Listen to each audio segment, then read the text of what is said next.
오늘도 또 일상의 수고를 마치고 또 이 저녁 시간에 또 하나님을 예배하러 오신 우리 성도님들을 또 환영하고 또 축복합니다. 우리 함께 서로 보시면서 우리 오늘 하루도 수고 많으셨습니다. 또 격려의 따뜻한 말 한마디 같이 나누시면 좋을 것 같아요. 오늘 하루도 수고 많으셨습니다. 네, 수고 많으셨고 또 애쓰셨고요. 또 오늘 또 주의 말씀을 듣고 함께 기도하는 이 자리가 또 여러분의 일상에 수고 속에서 또 하나님이 주시는 안식의 자리가 되기를 소망합니다. 오늘 우리에게 주시는 하나님 말씀을 함께 봉독하기를 원하는데요. 우리 다니엘서 1장 우리 8절부터 우리 9절 말씀입니다. 다니엘서 1장 8절부터 우리 9절까지의 말씀이고요. 우리 제가 가진 성경으로는 구약 1232페이지에 있습니다. 다니엘서 1장 8절 우리 9절. 자, 이 두 절의 말씀을 우리 한 목소리로 함께 같이 봉독하겠습니다. 다니엘은 뜻을 정하여 왕의 음식과 그가 마시는 포도주로 자기를 더럽히지 아니하리라 하고 자기를 더럽히지 아니하도록 환관장에게 구하니 하나님이 다니엘로 하여금 환관장에게 은혜와 긍휼을 얻게 하신지라. 아멘. 우리 4월 수요 기도회의 주제는 하나님의 사람입니다. 하나님의 사람은 어떤 사람일까요?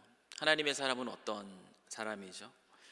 우리 구약 성경의 말씀을 보면은 이 하나님의 사람이라고 불리던 인물들이 있습니다.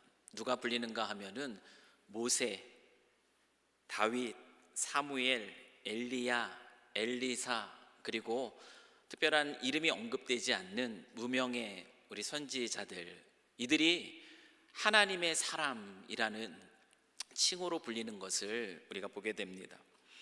이들의 공통점, 방금 제가 말씀드렸던 구약에서 하나님의 사람이라고 말하고 있는 이들의 공통점을 본다면 이들은 모두 하나님의 부르심을 입은 사람이라는 것이에요. 하나님의 부르심을 입었습니다. 그리고 또 그에게 맡겨진 것들이 있어요. 그것이 무엇이냐면 하나님의 말씀입니다.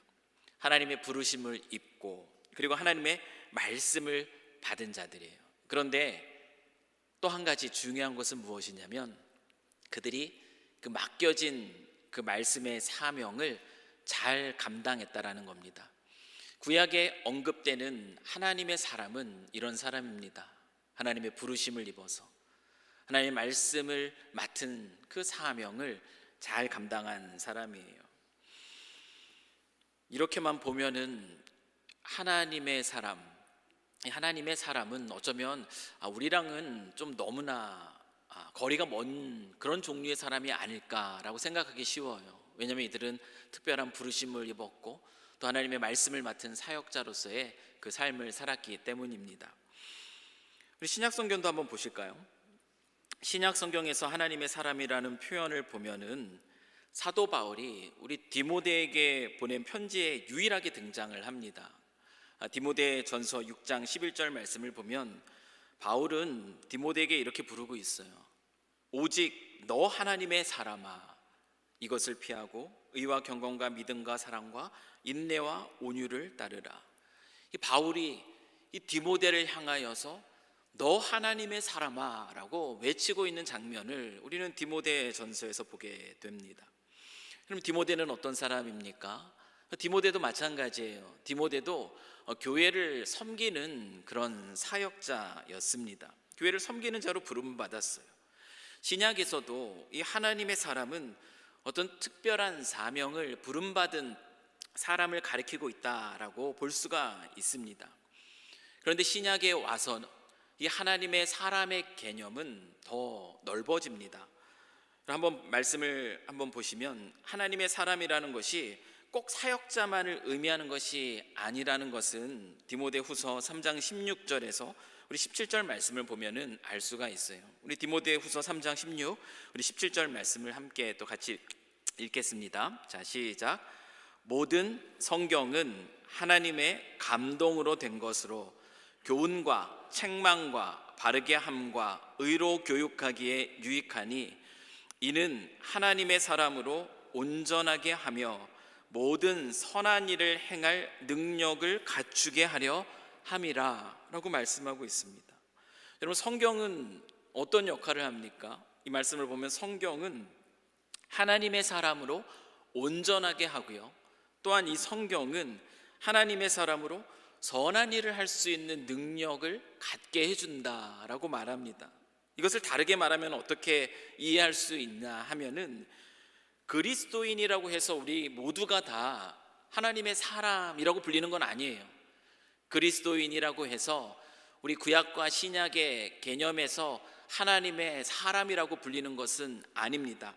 하지만 하나님의 말씀으로 우리의 인격이 형성되고 있고요, 그리고 하나님의 말씀을 힘입어서 하나님이 기뻐하시는 그 선한 일을 우리가 행하고 있다면 그와 같은 사람을 뭐라고 부르고 있는가 하면은, 성경에서 그와 같은 이들을 하나님의 사람이라고 부르고 있다라는 것이에요. 단순히 교회를 다니는 사람을 가지고 하나님의 사람이라고 부르지 않는다라는 거죠. 바울이 디모데에게 너 하나님의 사람아 라고 부른다면, 하나님이 저와 여러분에게 너 하나님의 사람아 라고 그 호칭을 가지고 우리를 부른다면, 그것이 의미하는 것은 무엇이냐면, 지금 내 삶이 하나님의 말씀으로 지금 빚어지고 있다라는 거예요. 그냥 교회를 왔다 갔다 하는 것이 아니라 하나님의 말씀이 지금 내 삶을 빚고 있고, 그 하나님의 말씀을 힘입어서 하나님의 선하신 뜻을 분별하고 그 기뻐하는 일을 행하고 있다라는 겁니다. 그와 같은 그리스도인에게 하나님은 하나님의 사람아 라는 그 호칭을 주고 있는 것이죠.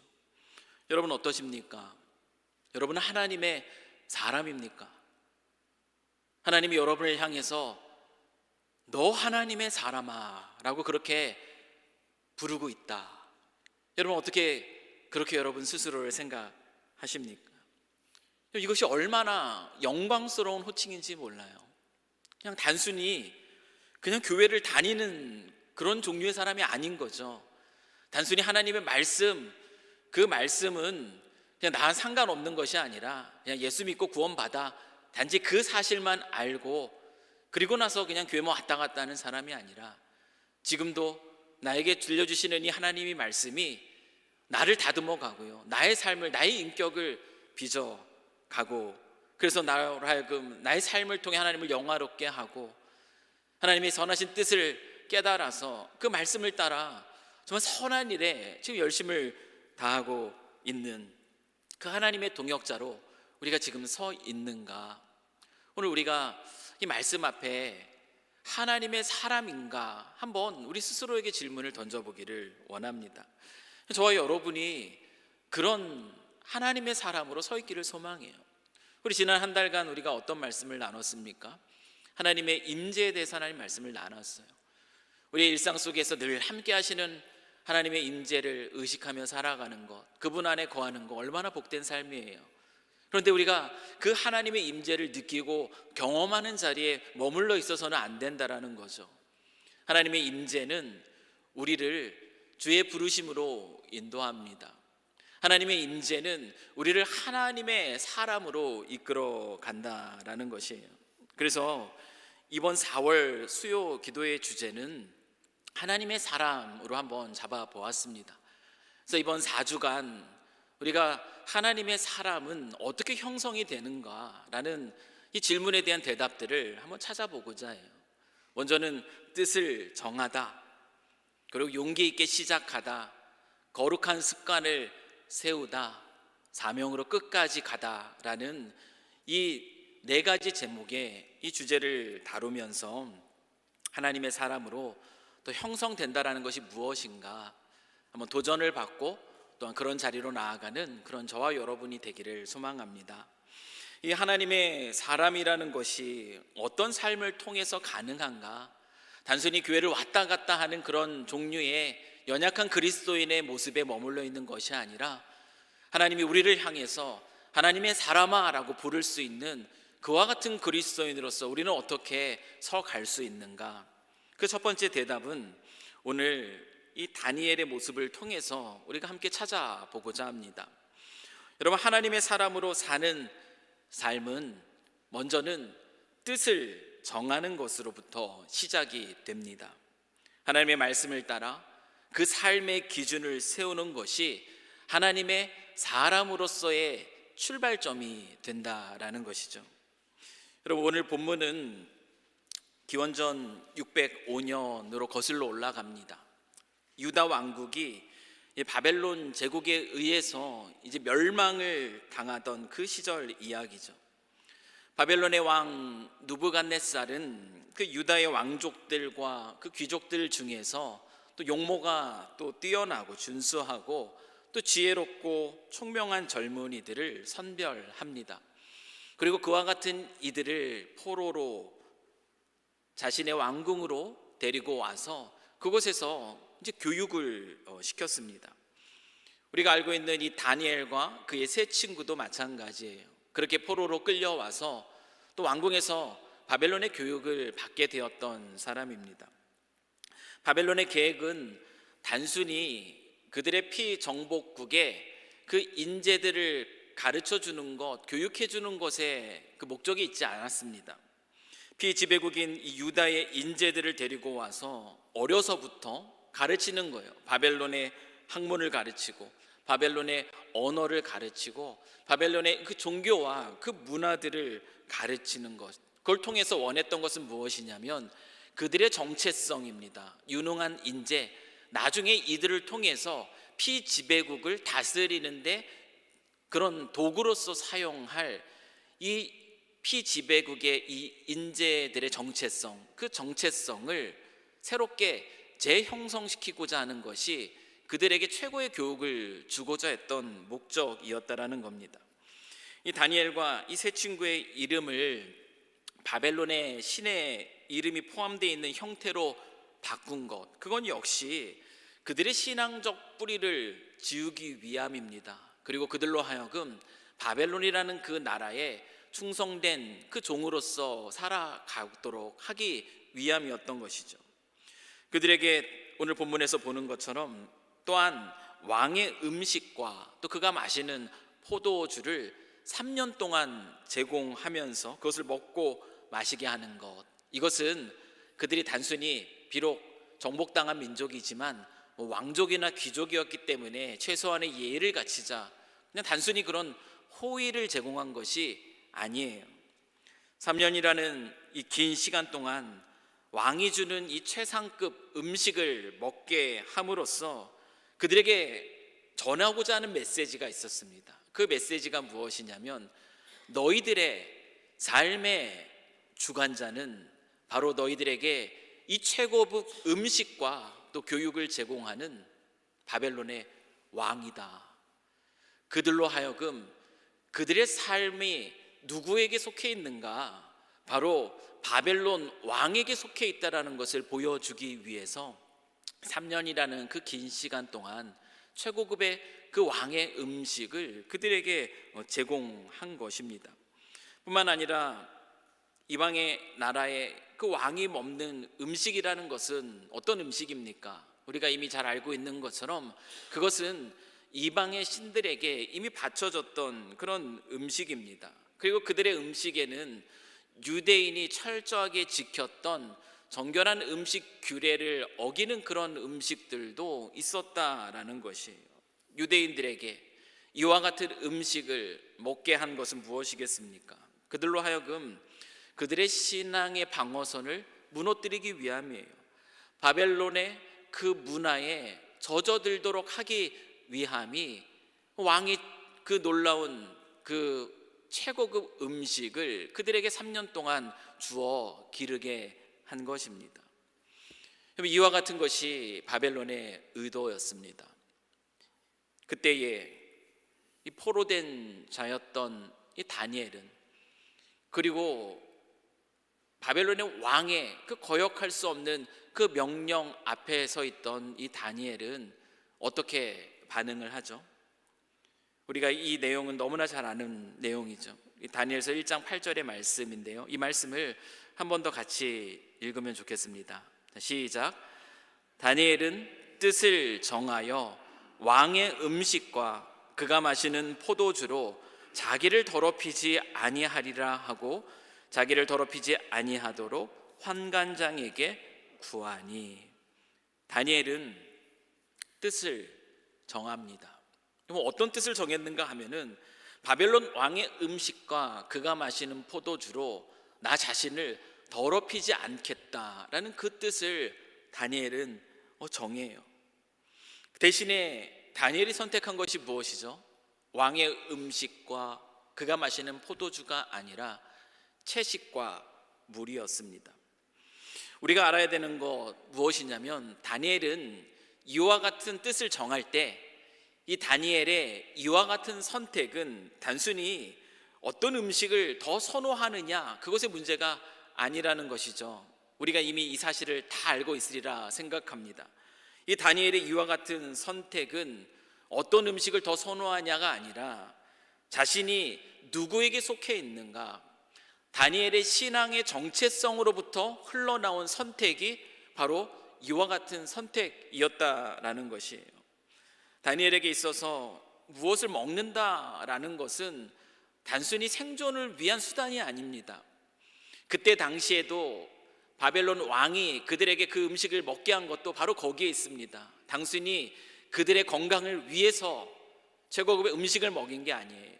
무엇을 먹는다라는 것, 그것은 그 안에 어떤 종교적인 의미가 담겨져 있었어요. 그때 당시에 그것이 그렇습니다. 어떤 종교적인 의미냐면 누가 내 삶의 공급자인가를 고백하는 행위였다라는 것이에요.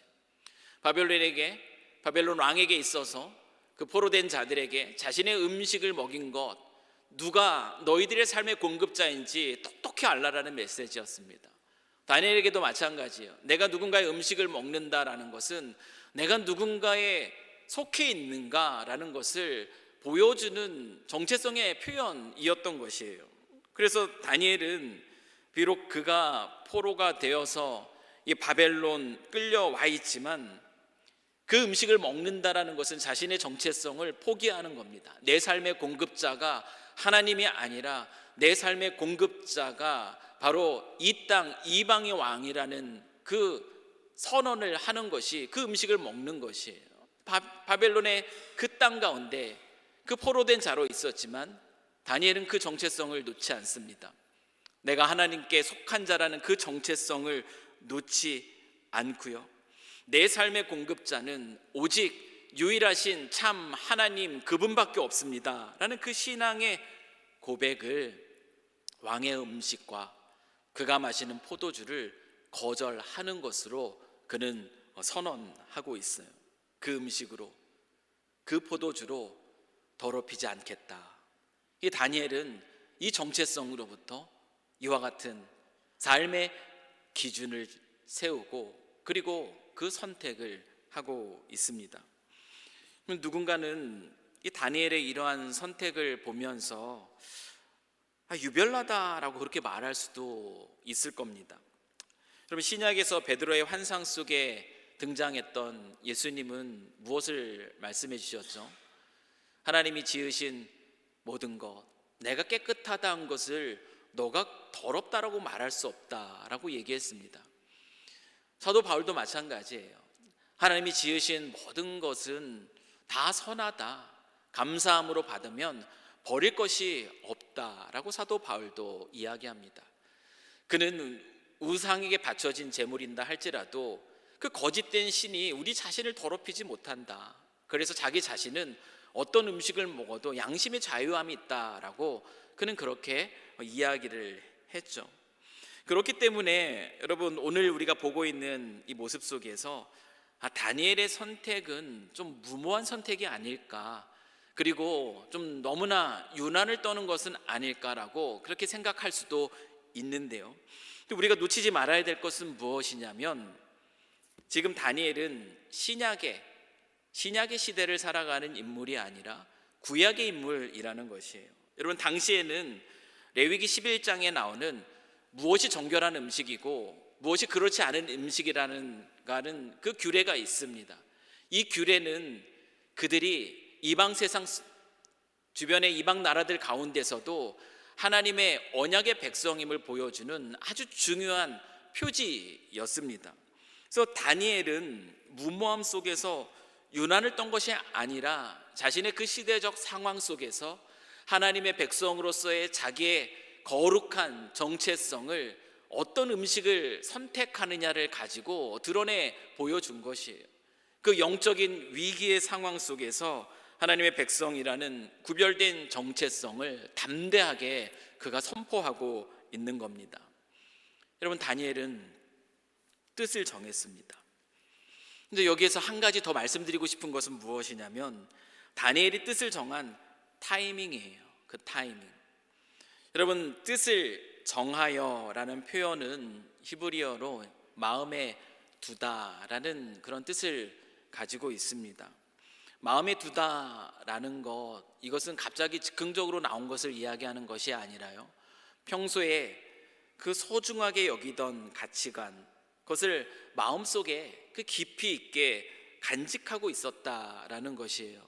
다시 말하면 다니엘이 뜻을 정했다라는 것은 이미 자신이 하나님에게 속한 자로서 자신이 지켜야 할 삶의 기준을 이미 가지고 있었다라는 것을 의미합니다. 그리고 그것이 그 위기의 상황 속에서 선명하게 드러난 것을 말해주는 것이에요. 그럼 디트리 본헤퍼 잘 아시죠?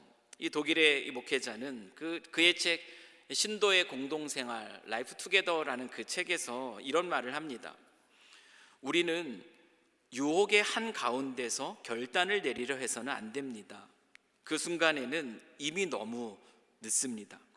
그리스도인의 삶은 미리 세워진 기준 위에서 흘러가야 합니다. 싸움터에서 전략을 짜는 병사는 이미 패배한 것입니다. 우리는 유혹의 한 가운데에 있을 때 우리 자신이 얼마나 연약한 존재인가, 우리는 그것을 과소평가해서는 안 돼요. 우리는 스스로를 너무나 과대평가할 때가 있습니다. 내가 그 상황이 오면은 나는 그렇지 않을 거야. 그렇지 않다라는 것이에요. 우리가 나의 삶에 분명한 기준들을 세우고 있지 않으면, 삶 속에서 이와 같은 때에는 어떠해야겠다라는 그 뜻을 정하고 있지 않으면 우리는 마주한 그 상황, 닥친 그 상황 앞에 우리는 굴복하게 됩니다. 그것이 우리의 연약함이라는 것이에요. 삶의 기준이 미리 세워져 있지 않으면 결정적인 순간에 우리는 그 상황에 의해서 결정당하고 맙니다. 내가 선택하는 것이 아니라 그 상황 앞에 굴복하고 마는 것이에요. 나의 원래 뜻은 그런 것이 아니었는데 지나고 보니 굴복당한 그 선택을 하고 있는 내 자신을 발견하게 된다라는 거죠. 여러분, 그게 우리 연약한 모습입니다. 미리 삶의 기준을 세워두고 있어야 된다라는 것이에요. 제가 군입대를 앞두고 있었을 때 그 많은 신앙의 선배들로부터 조언을 많이 받았어요. 어떤 조언을 받았냐면, 군에 가면은 종교가 달라가지고 교회를 가지 못하게 하는, 신앙생활을 하지 못하게 하는 그 고참들이 있을 거다, 그 이야기를 해주는 거예요. 그러면서 그 신앙 때문에 너가 교회를 가려고 하는 것 때문에 핍박을 받을 수 있다. 그런데 그러한 상황 속에서 네가 한번 타협하면, 그런 상황 속에서 두려움 속에서 한번 타협해버리면 너는 자유할 수 없다. 군생활 내내 교회를 가는 것이 쉽지 않을 거다. 갈 수 있다 하더라도 정말 어려운 모습 속에서 갈 수밖에 없을 거다. 그런 상황들을 생각해 보고 분명하게 뜻을 세우고 어떤 선택을 할지를 분명하게 마음에 단단히 그 먹고선 그리고 군대에 가라. 저 신앙의 선배들로부터 그런 이야기들을 들었습니다. 실제로 자대에 배치받은 지 얼마 되지 않았어요. 저는 마음속에 그 들은 이야기들, 그게 도대체 어떻게 펼쳐질지를 알지 못하기 때문에 그냥 막연한 가운데 나에게 그런 상황이 오면은 그래도 내가 교회 가는 걸 선택해야지, 그걸 선택하지 않으면 또 갈 수 없을 확률이 높으니까, 이 마음의 그 기준들을 세우고 이제 자대를 갔어요. 근데 아니나 다를까 실제적으로 이런 일이 닥치게 된 것입니다. 주일날이죠. 일요일 아침 그 오전 구보를 다 마치고 나서, 그래서 고참들이 다 서 있는 가운데 한 고참이 아주 으름장을 놓고 들어갑니다. 어떤 으름장을 놓냐면 오늘 일요일인데 눈치 없이 괜히 또 뭐 교회 가겠다고 그렇게 손 드는 사람 없기를 바란다라고 으름장을 놓고 그리고 들어갔습니다. 그 아침에 식사를 마치고 그리고 네모반에 다 모여 있는데 이제 병장 한 분이 이제 교회 다니는 병장이에요. 우리들에게 이제 얘기를 하는 겁니다. 자, 나랑 같이 교회 갈 사람 손 딱 들라는 거예요. 제가 어떻게 반응을 했겠습니까? 이런 상황이 오면은 내가 이렇게 선택을 해야지 들은 걸 가지고 마음에 새기고 있었거든요. 그래서 그 자리에서 손을 들었어요. 손을 들었더니 차가운 시선이 느껴집니다. 큰일 났다라는 그 생각이 들었어요. 근데 이제 무사히 병장이 같이 가자고 하니까 갈 수밖에 없죠. 그 자리에서 막을 사람은 없습니다. 같이 교회를 다녀왔습니다. 교회를 다녀오고 그날 밤 조용히 불려갔습니다. 그날 밤 조용히 불려갔어요. 그리고 분명하게 내가 교회 가지 말라고 했는데 손 들고 교회를 갔다고 해서 그 밤에 식당 그 차가운 그 물 바닥에서 구타를 당했습니다. 그런데 그때 어떤 생각이 들었는가 하면은 하나도 기분이 안 나쁜 거예요. 그 상황 속에서 맞으면서 하나도 기분이 나쁘지 않았습니다. 오히려 어떤 마음이 들었냐면 이미 예상했던 거거든요. 이런 일이 일어날 것이다 라고 예상을 했고 이 고비를 넘겨야 된다라는 걸 알고 있었고 그 상황 속에서 어떤 마음이 들었냐면 겉으로는 되게 진지한 척하죠. 이렇게 죄송한 듯한 표정을 짓지만 속으로는 이거구나. 의를 위하여 핍박을 받는다라는 그 의인의 계열에 나도 들어갔구나. 이런 생각으로 속으로 웃었어요. 속으로 웃었습니다.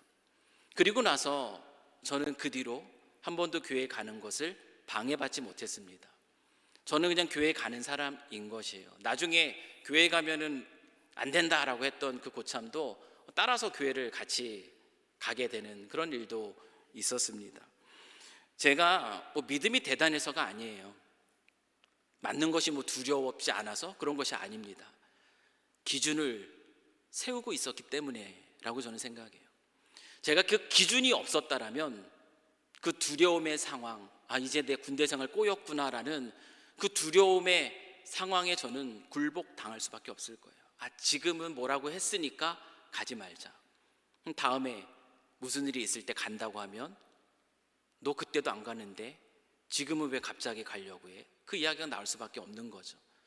기준을 세우고 있었기에 저는 그 선택을 할 수가 있었습니다.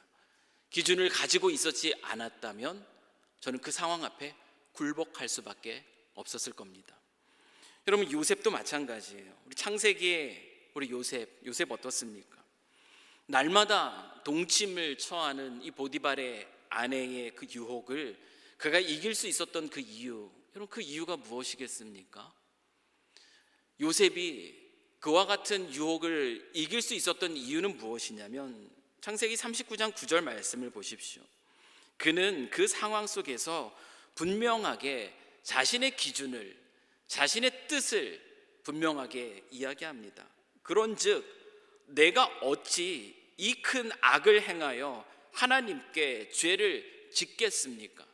그에게 있어서 무엇이 악인지, 그가 피해야 될 것이 무엇인지 요셉은 이미 마음의 기준을 가지고 있었던 것이죠. 뜻을 정한 가운데 살고 있었던 겁니다.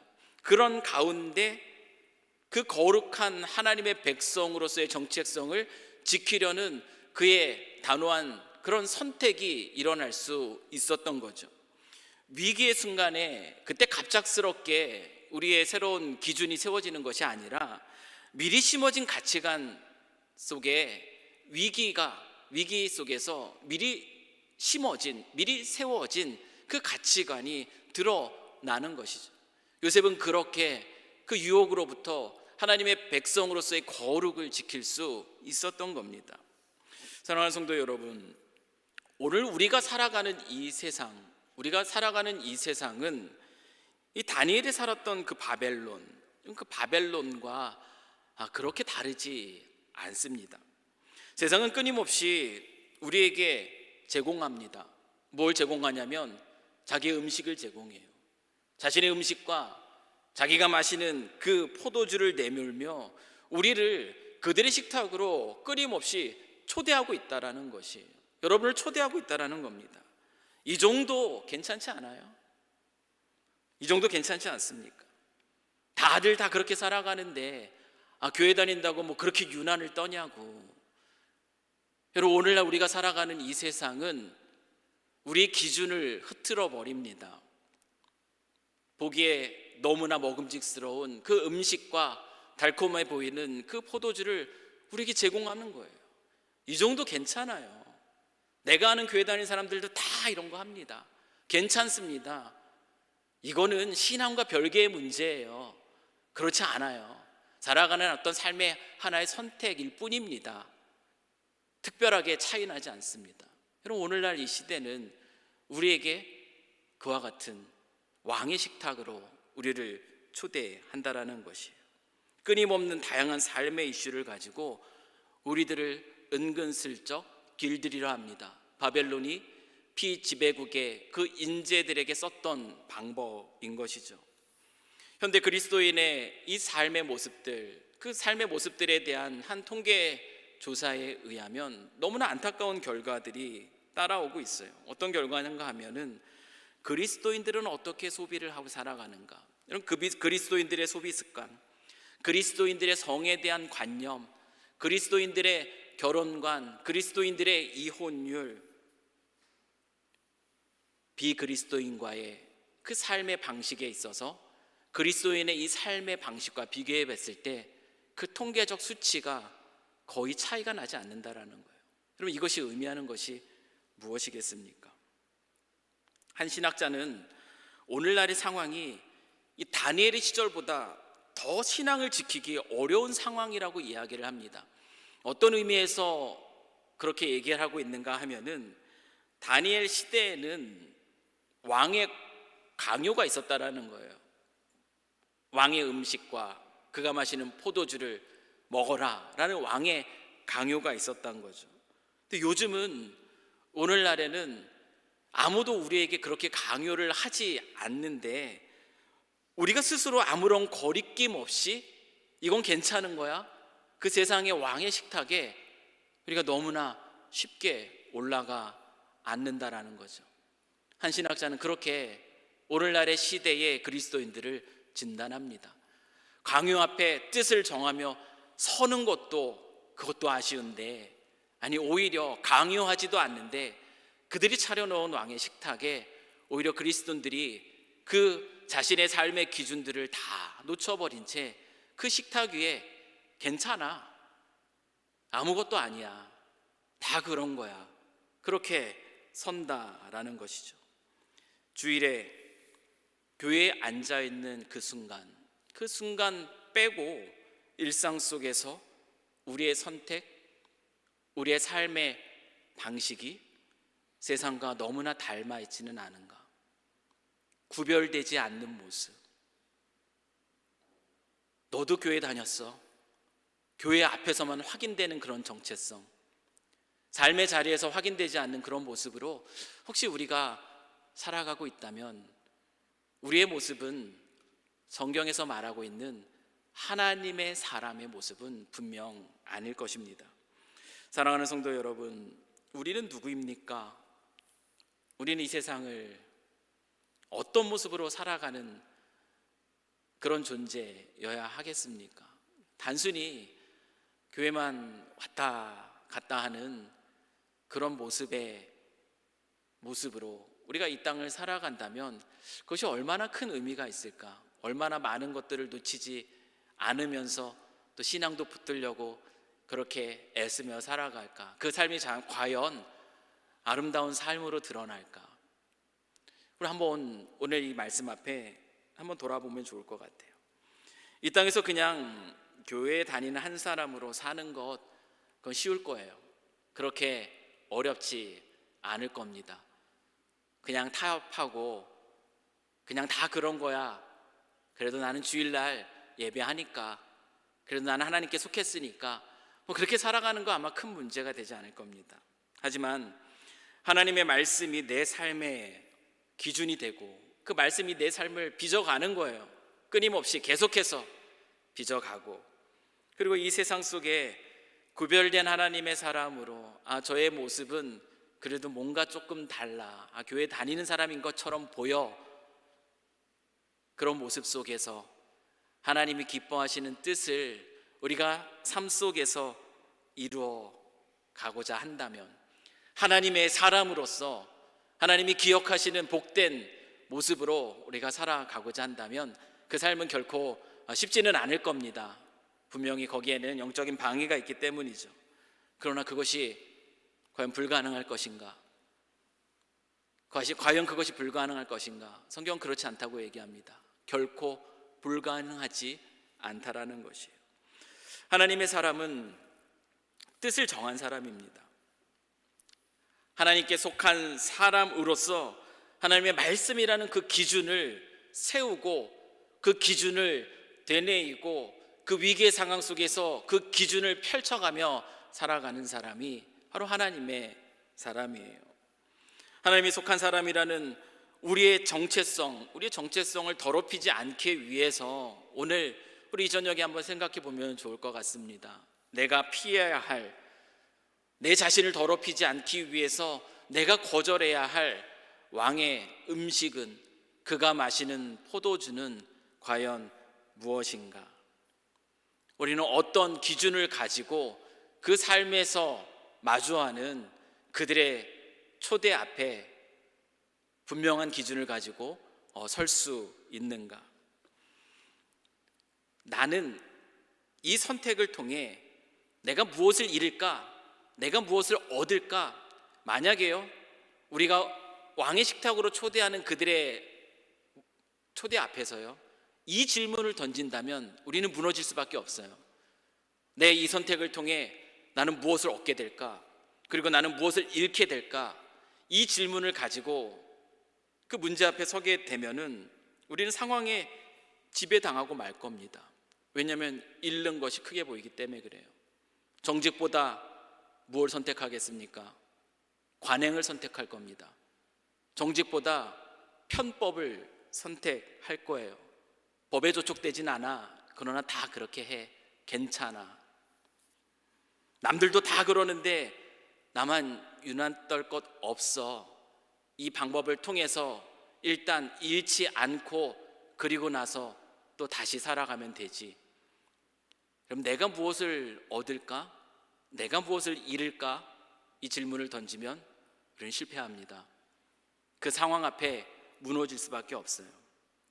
그러나 반대로 오직 그 상황 속에 아버지 하나님이 기뻐하시는 것은 과연 무엇일까? 하나님은 내가 하나님의 사람으로서의 그 거룩을 지키기 위해서 어떤 선택을 하길 원하실까? 우리가 이 질문을 던진다면 우리는 그곳에서 하나님께 속한 사람이라는 이 중요한 정체성을 놓치지 않을 겁니다. 비록 그 선택이 나를 불이익을 받게 만들지라도, 비록 그 선택을 통해서 내가 피해를 본다 할지라도, 비록 그 선택을 통해서 내가 손해를 본다 할지라도 우리의 질문이 바뀌면 우리의 선택도 달라지게 되고요, 가장 중요한 하나님에게 속한 사람이라는 그 정체성을 놓치지 않게 될 것이에요. 여러분, 그 삶이 결국 가장 아름다운 삶으로 빛나게 됩니다. 지금 당장은 그렇게 보이지 않아도 그렇다라는 것이에요. 사랑하는 성도 여러분, 오늘 우리가 하나님 말씀 앞에 섰습니다. 주께서 허락하신 이 날들을 우리는 살아갑니다. 그냥 그렇게 무늬만 크리스찬, 말씀이 날 빚어지지도 않고 말씀이 나의 삶을 바꾸지도 못하는 그런 그리스도인으로서 살아가는 것, 물론 불 가운데 구원받은 자의 그 어린 아기와 같은 연약한 모습으로도 구원에 이르기도 합니다. 그러나 그 삶이 얼마나 풍성하겠어요. 하나님의 사람으로서 분명한 삶의 기준을 세우고 그리고 그 말씀 안에서 내 삶을 빚어가고 하나님이 기뻐하시는 일을 행하며 살아간다면 여러분, 내가 이 땅에서 조금 그 정직한 선택 때문에 뭐 하나 놓친다고 그 인생이 비참해지겠습니까? 결코 그렇지 않아요. 하나님의 은혜를 입는 인생, 그것은 주님 앞에서 더 밝히 드러납니다. 무엇을 선택하시겠습니까? 정직을 선택하십시오. 하나님이 기뻐하시는 것을 선택하십시오. 그 뜻을 내 삶 속에 미리 세워 가십시오. 미리 준비하십시오. 예상하십시오. 그리고 그 위기의 순간에 이게 그거구나. 나는 이 선택을 해야지. 잃을 것에 대한 두려움이 아니라 하나님이 기뻐하실 것에 대한 그 선택 속에서 하나님의 사람으로서 드러나 주님께서 그 순간 너 하나님의 사람아, 잘했다, 괜찮다. 지금 네가 잃어 보이는 거 아무것도 아니다. 내가 다 채우리라. 그 하나님의 위로의 음성 속에서 그 영혼이 즐거워하는 그 은혜가 가득하기를 주님의 이름으로 간절히 축원합니다. 기도하겠습니다. 하나님 아버지, 하나님의 사람은 뜻을 정한 사람입니다. 하나님의 말씀을 기초로 분명한 삶의 기준을 세우고 살아가는 사람들입니다. 주 하나님 아버지, 오늘도 우리는 이 바벨론이라고 하는 이 세상 문화의 한 복판에 놓여 있습니다. 끊임없이 이 세상은 우리에게 괜찮아, 다들 그렇게 하는 거야, 이거는 그냥 하나의 문화야, 너의 신앙과는 상관이 없어, 우리를 끊임없이 그 왕의 식탁으로 유혹합니다. 주님, 저희들 세워놓은 기준이 없을 때 그 상황에 굴복할 수밖에 없음을 고백합니다. 주님, 이 시간 주의 말씀으로 저희들을 채워주십시오.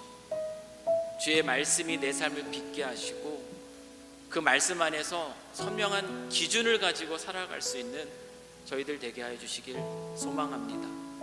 우리의 시간을 어떻게 사용해야 되는가, 우리의 물질을 어떻게 사용해야 하는가, 주님 부르심 앞에 어떻게 반응해야 하는가, 일과 직장에서 성공을 위해서 애쓰는 이들이 보여주는 그런 모습 앞에 우리도 굴복하고 그들의 방법대로 우리도 그 길을 걸어가고 있지는 않은가. 주님, 이 시간 현재 우리 가운데 있는 그 문제들 앞에 섭니다. 주님, 가르쳐 주시고 오직 하나님의 사람으로서 말씀의 기준을 따라 내가 무엇을 잃게 될까라는 것에 염려가 아니라 하나님이 무엇을 기뻐하실까라는 질문으로 그 자리에서 승리하는 저희들 될 수 있도록, 너 하나님의 사람아 라고 나를 부르시는 하나님의 음성 앞에서 또 평안과 위로를 누릴 수 있는 저희들이 될 수 있도록 저희들을 축복하여 주시옵소서. 이 시대 속에 하나님의 임재 안에 거하며 또 그 자리에서 하나님의 사람으로 새롭게 거듭나는 저희 모두가 되게 하실 줄 믿사오며 이 모든 것 우리 구주 예수 그리스도의 이름으로 기도합니다. 아멘. 우리가 살아가는 삶의 이유가 무엇입니까? 우리는